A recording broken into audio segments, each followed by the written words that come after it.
হারিয়ে যাওয়ার শেষ প্রান্তে দাঁড়িয়ে আছি।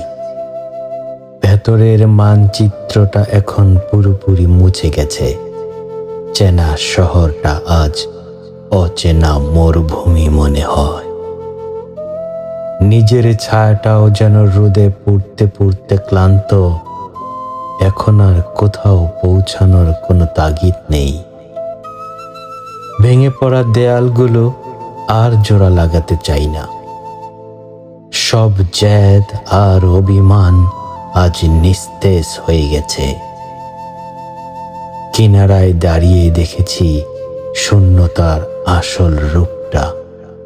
স্মৃতিগুলো বালির মতন আঙুলের ফাঁক দিয়ে গলে পড়েছে। অস্তিত্বের এই শেষ বিন্দুতে কোনো হাহাকার নেই।